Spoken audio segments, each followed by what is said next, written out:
Dice Jesús, bienaventurados los puros de corazón, porque ellos verán a Dios. Mateo 5:8. Trataba de rever esta bienaventuranza, sobre todo el sentido, y descubrí un texto que puede llegar a ser muy iluminador del término que aquí aparece. Porque nosotros tenemos habitualmente en nuestro juicio, en nuestros conceptos, la idea de pureza como si se tratase de una cuestión de carácter sexual. Pureza, impureza, y me parece que no terminamos de entender lo que significaba en tiempos de Jesús ser puro.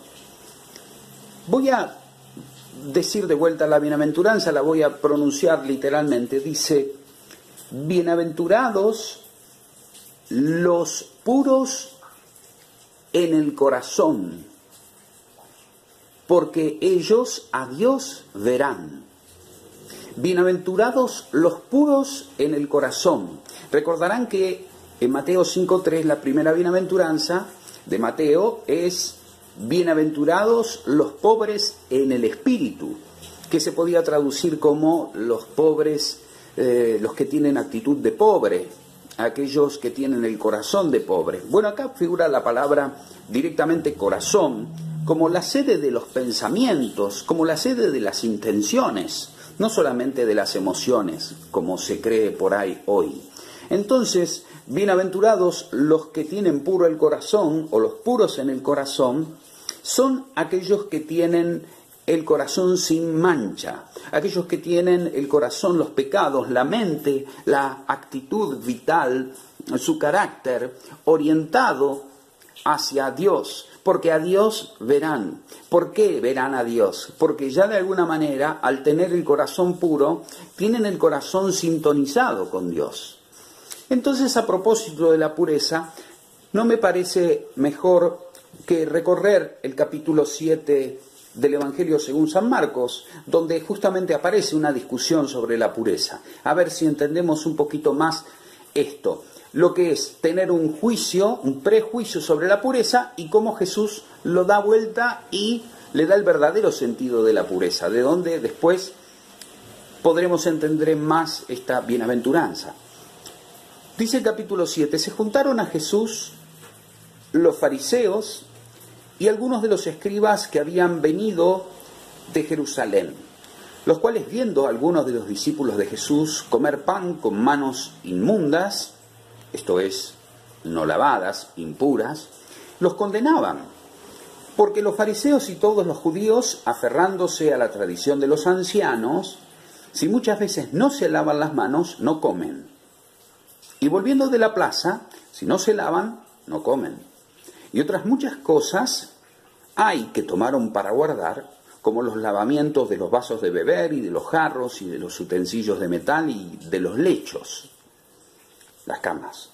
Le preguntaron pues los fariseos y los escribas a Jesús, ¿por qué tus discípulos no andan conforme a la tradición de los ancianos, sino que comen pan con manos inmundas, con manos impuras?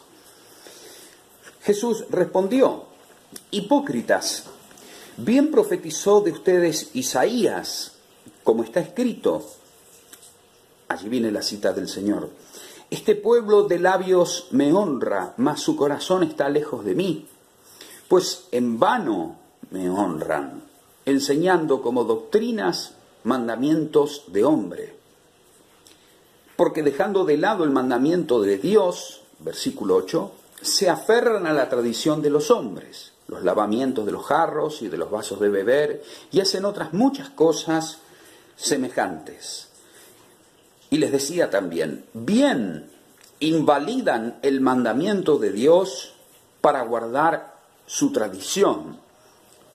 Y llamando así a toda la multitud, les dijo, escúchenme bien y entiendan, nada hay fuera del hombre que entre en él que le pueda contaminar, pero lo que sale de él, eso es lo que contamina al hombre. Versículo 16. Si alguno tiene oídos para oír, que oiga. Cuando se alejó de la multitud y entró en casa, le preguntaron sus discípulos sobre la parábola. Él les dijo: ¿también ustedes están así sin entendimiento? ¿No entienden que todo lo de afuera que entra en el hombre no le puede contaminar? Porque no entra en su corazón, sino en el vientre, y sale a la letrina. Esto decía, declarando así limpios todos los alimentos. Pero decía que lo que del hombre sale, eso lo contamina.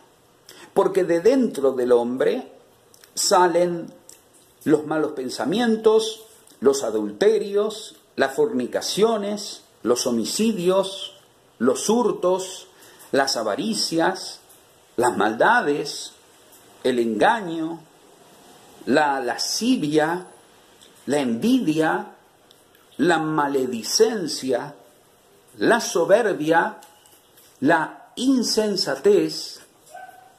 Todas estas cosas malas salen de dentro y contaminan al hombre. Bueno, es un capitulazo, es un texto de una riqueza imposible de abordar en una reflexión breve. La cita que Jesús hace es del capítulo 29 del profeta Isaías, y Jesús quiere, antes que nada, lanzar como estos dos mensajes. Primero, responde a aquellos que vienen a querer ponerlo en apuros, haciéndole creer que infringe la ley porque no respeta las letras chicas de las leyes. Claro, no solamente nosotros tenemos que pensar en los mandamientos, sino en los 613 preceptos que tenían los judíos por tradición que guardar minuciosa y detalladamente cada día. 364, 65 dicen que eran solamente cosas que no podían hacer. Y todo el resto eran cosas que tenían permitidas hacer o que debían hacer. Es decir, era una religión muy marcada por un montón de obras. Lo que sucede es que las religiones marcadas por obras incurren muy fácilmente en esto que indica el profeta Isaías y que Jesús toma de Isaías para lanzarlo a esta gente religiosa, piadosa tal vez, pero que de labios honra y que tiene su corazón lejos de Dios. Pero no solamente esto, sino que Jesús lo que quiere indicar es que lo que hacen, todo lo que hacen, por tener el corazón lejos de Dios, no sirve para nada. No sirve. En vano me honran, enseñando como doctrinas mandamientos de hombres. Bueno, está clarísimo que el hombre, como dice, podemos repasar los 10 primeros versículos del capítulo 2 de la carta a los Efesios, donde San Pablo deja claro que la salvación, nuestra justificación, es por gracia, y que por medio de la fe nosotros, creyendo en esa gracia, creyendo en el sacrificio de Jesús por nuestros pecados, creyendo que Él cargó sobre sí las maldiciones y los castigos que a nosotros nos correspondían. En ese sentido, podemos repasar que la salvación es por gracia y no por obras. Es decir, las obras que nosotros estamos acostumbrados a ver en los cristianos son propias de aquellos, como dice la primera carta de Juan, de aquellos que viven en Cristo, de aquellos que viven en Dios, de aquellos que ya aceptaron a Dios, a Cristo, y que han renacido de nuevo, y en adelante tratados como en realidad no nos merecemos, por gracia, tratados con misericordia, porque hemos creído en aquel que fue tratado como un malhechor, siendo el único santo y el único justo, siendo el único puro, siendo el único limpio, siendo el único sin mancha. pasamos demasiado ligera esta bienaventuranza. Bienaventurados los puros en el corazón, porque ellos verán a Dios. Pero es la única bienaventuranza que tiene esta promesa, ver a Dios, contemplar a Dios. Ton theon hopsomai, es contemplar a Dios, es ver a Dios. ¿Quién va a estar en la presencia de Dios? ¿Quién lo va a contemplar? Aquel que tenga el corazón limpio, el corazón puro. ¿Y qué es tener el corazón puro? Tenemos que ir al detalle. Aquí Jesús nos hace una lista preciosa que se repite en su mayoría en el capítulo 15 del Evangelio de Mateo a partir del versículo 19. Ahora, quisiera que repasemos un poco esta lista para que podamos examinarnos a nosotros mismos en esta bienaventuranza. Porque me parece que es importante, en medio de todas estas charlas que estamos teniendo, ir un poquitito más al centro de la acción. Pero ojo, no con esto estoy proponiendo hacer obras, en absoluto. La obra de la santificación, como Jesús aquí nos enseña, es una obra que debe proceder de adentro. Es decir, no existe posibilidad que todas estas cosas que salen del corazón del hombre, yo las reprima. Yo no puedo hacer obras para contrarrestar mi maldad, para contrarrestar el pecado que vive y reina en mí. No, es necesario nacer de nuevo. Es decir, es muy extraño nuestros renacimientos que siguen repitiendo pecados como estos. Por eso necesitamos clamar al Señor que tenga piedad de nosotros, arrepentirnos, pero arrepentirnos en serio, convertirnos y creer en la buena noticia, abandonarnos enteramente a su gracia. Yo voy a repasar la lista y voy a pedirle al Espíritu Santo que mientras escuchemos nos particularice lo que yo voy diciendo. Porque, claro, imagínense que no vamos a poder desarrollar cada una de las 14, 15 cosas que tenemos aquí que salen desde dentro del corazón del hombre y estropean al hombre y lo hacen verdaderamente impuro. El tema es que según la bienaventuranza, si nos volvemos impuros o si estamos impuros, no veremos a Dios. Porque los puros en el corazón, los que tienen el corazón puro, sin mancha, son los que verán a Dios. Por tanto, si yo tengo el corazón manchado con algunas de estas cosas, necesito renacer, necesito nacer de nuevo. Necesito que el Señor, por medio del agua y el Espíritu, por medio del Espíritu Santo, me regenere. Podemos caer, somos pecadores, pero tenemos que revisar nuestro carácter. Tenemos que revisar que no exista ni persista ninguna de estas tendencias al mal, me salen palabras más duras, pero bueno, hay que decirlas, a la maldad. Ese es el sentido de maldad. Porque Él, que era sin mancha, Gálatas 3:13, fue hecho maldición, dice San Pablo, por nosotros. Y en 2 Corintios 5:21 dice, para que nosotros seamos justicia de Dios en Él, para que seamos justificados por Él. Por eso Él fue hecho pecado, Él fue hecho maldición. Jesucristo, el Señor, murió y resucitó, pero murió como un malhechor. Es decir, murió como... ¿Cómo murió Jesús? Como aquel que tiene malos pensamientos e intenciones malas. Como aquel que es dañino y es de mal proceder. Murió como aquel que cometía inmoralidades sexuales, no solamente infidelidades, no solamente fornicaciones, es decir, relaciones sexuales fuera del matrimonio. No solamente murió como aquel que robó, como aquel que hurtó, como un ladrón. No solamente murió como un asesino, como un homicida. No solamente murió como un adúltero, como un infiel, como alguien engañador, estafador de su familia. No solamente murió como alguien que tenía deseos continuos de tener más, y que no solamente era ambicioso, sino que además era avaro. No solamente murió como aquel que procedía con mala intención y que realizaba maldades. No importa aquí si proceden de un corazón bien intencionado o mal intencionado. Importa la acción y las consecuencias que eso trae. Murió como aquel que miente, que engaña, que traiciona, que defrauda.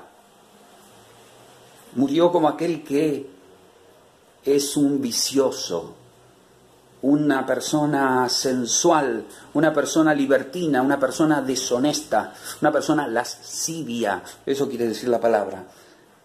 Murió como aquel que ve con mal ojos, que al otro le vaya bien, o con mal ojos no poder tenerlo del otro. Murió como un envidioso recalcitrante. Murió como una persona calumniadora, injuriadora, charlatana, chismosa, maledicente. Eso es lo que quiere decir. Murió como una persona insolente, orgullosa, soberbia, hinchada. Hiperfanía es que parecía ser más de lo que era, que se empecinaba en creerse más de lo que era y en aparentar ante los demás ser más de lo que se es. Murió como un insensato, como un tonto, como un idiota, como alguien común, como alguien necio, como alguien cabeza dura. Murió como una persona que blasfemó contra su padre, que desobedeció a su padre. Murió como una persona de impuro corazón. Lo que estuve haciendo es parafraseando, chequeando con el texto en griego algunas de estas palabras, pero voy a volver a leer la lista. Decía, lo que del hombre sale, Marcos 7:20, eso contamina al hombre, esto que acabo de mencionar. ¿Y qué es lo que sale de dentro del corazón? Los malos pensamientos, los adulterios, las fornicaciones, los homicidios, los hurtos, las avaricias, las maldades, el engaño, la lascivia, la envidia, la maledicencia, la soberbia, la insensatez. Todas estas maldades de dentro salen y contaminan al hombre. Jesús murió como un contaminado, como un maldito, pero no maldito, es decir, como alguien que uno puede maldecir. Murió como aquel que estaba preñado de maldad. Murió como alguien impuro, como alguien que cometió todas y cada una de estas cosas, de estas podredumbres que salen de un corazón no convertido, de un corazón no arrepentido, de un corazón que el Espíritu Santo todavía no ha hecho renacer. ¿Se dan cuenta por qué tenía necesidad de compartir esto con ustedes? Porque siento dentro de mí una especie de fuego, de obligación. Me siento impelido, empujado a compartir con ustedes esto. Y por más que a veces uno lo quiera evitar, en esto no puede alcanzar gracia. Como dice San Pablo, Gálatas 1, si yo quisiera congraciarme con los hombres, dejaría de ser discípulo de Cristo. Y quizá hoy sea mi último día con ustedes. Y entonces quisiera dejar esta última voluntad grabada aquí para ustedes y para mí. Bienaventurados los que tienen puro el corazón, porque ellos verán a Dios. Bienaventurados los que tienen el corazón sin mancha. Bienaventurados aquellos que no tienen esta inmundicia, todas o cada una de estas cosas. Santiago es severo en su carta, en el capítulo 2, versos 10 y 11, dice, aquel que quebranta un mandamiento de la ley los quebranta a todos. Es necesario que revisemos nuestra vida. Tenemos objeto de arrepentimiento. Estamos lejos de Dios. Si todavía forma parte de nuestra forma de ser, alguna de estas inmundicias que manchan al hombre. Porque esto nos priva de ver la gloria de Dios. Pero porque esto nos priva vivir en el Espíritu, porque esto nos priva vivir en Cristo, porque esto nos impide que la gracia de la justificación, por más que uno diga que crea, no pueda realizar la obra de santificación. Y nosotros necesitamos entrar en comunión con Cristo desde ahora. Nosotros necesitamos nacer de nuevo ahora para poder ya vivir como Macarioi, bienaventurados, para ya vivir como felices, como dichosos, como benditos, traducen ahora también esta palabra de bienaventurados, benditos. Y recuerdo aquel benditos de Mateo 25:31, ¿recuerdan? 25:40, vengan benditos de mi Padre, vengan al lugar que desde toda la eternidad está preparado para ustedes. No solamente porque tuve hambre y me dieron de comer, tuve sed y me dieron de beber, enfermo y preso y de vestido y era extranjero y no solamente eso, sino porque tenían el corazón puro. No se trata solamente de hacer, se trata de ser, o mejor dicho, se trata de ser para hacer.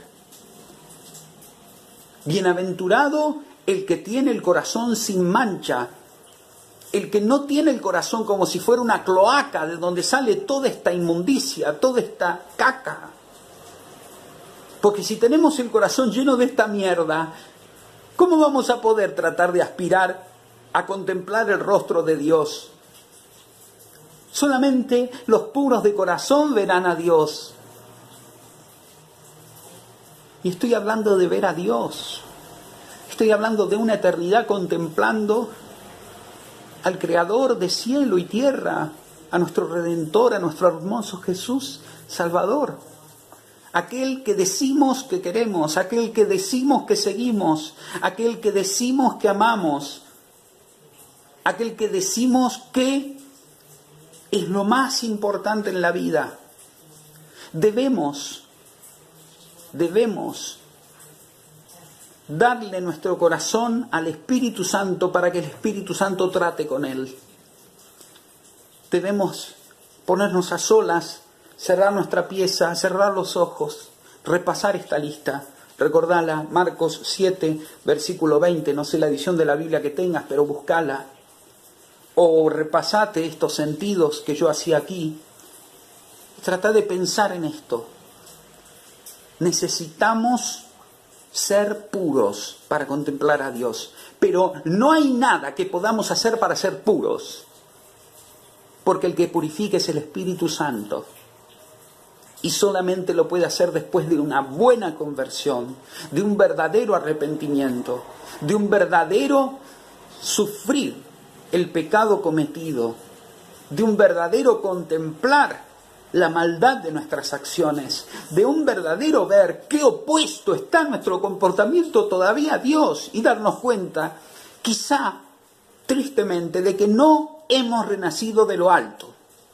Quizá no hemos nacido de nuevo. Quizá no nos hemos convertido, sí, vivimos religiosamente, sí, vamos a la parroquia, al templo, oramos, hacemos, pero por el hacer no se salva el hombre que por gracia y por fe. Y si no tenemos fe para coger este don de la salvación, no podemos activar el dinamismo y el mecanismo de santificación. Y si la santificación no empieza a hacer su obra en nosotros, no va a poder empezar a curtir, a tratar, a pulir, a podar nuestro carácter. Necesitamos que el Espíritu Santo como un mortero aplaste todas estas maldades, pero esto solo no podemos, de afuera para adentro no, de adentro para afuera. Toda esta maldad sale de adentro y el Espíritu Santo es el que de adentro clama al Señor. Clamemos al Señor. Pidámosle al Señor un nuevo nacimiento, pidámosle al Señor renacer, pidámosle al Señor no honrarlo con labios solamente y dejar que nuestro corazón permanezca lejos de Él. Que no tenga que decir de nosotros, este pueblo me honra en vano y solamente vive de enseñanzas humanas. Solamente han anulado el mandamiento de Dios por tradiciones del mundo. No ayornemos, no licuemos el Evangelio, porque lo dice el Señor y lo dice por nosotros, lo dice para nosotros. Se encarnó y murió y resucitó para nosotros, y el Espíritu Santo hoy nos vuelve a decir con la misma fuerza por medio de su palabra: conviértanse y crean en el Evangelio. Esto es Evangelio, Evangelio puro y sin glosas, como decía Francisco de Asís. Bienaventurados los que tienen el corazón puro, porque ellos verán a Dios. Que el Espíritu Santo nos regale la posibilidad de ver nuestro pecado. Podemos releer el Salmo 50 y 51 para ayudarnos, y a partir de eso implorar por un nuevo nacimiento, para que podamos ya desde ahora no solamente empezar a vivir de la obra de Dios, a vivir de la gracia de Dios, a vivir de la fe pura o de una fe más pura, sino para que podamos ya empezar a contemplar y a gustar las delicias de Dios, que solamente Él convida por medio de su Espíritu Santo, que habita en nuestros corazones y que nos permite, aún siendo pecadores, aún en nuestra maldad, clamar a Dios diciéndole: Papá. Que podamos en nuestra oración ponernos frente a Papá y decirle: esto somos, en esto hemos terminado, en esto nos hemos convertido. Te pedimos que, así como Jeremías 18 hablaba del alfarero que agarró su obra, la rompió y empezó de nuevo una, nos rompas nuestro barro. Envía tu Espíritu, como dice el versículo 30 del Salmo 104. Envía tu Espíritu, Señor, y renueva la superficie, la faz de la tierra. Pero en este caso que no sea de la tierra, de la de otro. Que no sea de la tierra que es el mundo, que sea de la tierra y del barro que soy yo. Como dices tú en el Salmo anterior, en el 103, tú conoces de qué estamos hechos. Sabes que no somos más que barro. Hacenos que podamos ver lo que somos de verdad. Y que realmente podamos hacer con un corazón purificado, con un corazón sin mancha, por un corazón renovado, tomándonos en serio no solamente esto, sino tu bondad, tu santidad, tu exigencia y tu severidad amorosa, tu rigor amante, que no permite hipocresías, que no permite mediocridades, sí pecadores, pero no estructuras, carácter, formas de ser pecaminosas. Eso está consentido por la voluntad. Que podamos entregar nuestro corazón y nuestra voluntad para que vos puedas moldearlas de acuerdo a tu Espíritu Santo, y que en adelante podamos hacer lo que verdaderamente es grato a tus ojos. Que podamos tener un corazón creyente y amante, que te honre, que esté cerca tuyo y que pueda vivir de doctrinas verdaderas, de palabra sana, de palabra pura, con la cual ya desde ahora podamos ir contemplando y gustando la dulzura de tu rostro, para que podamos algún día recibir aquel bienaventurado, bendito del Padre. Ven que tengo aquí un lugar preparado para ti.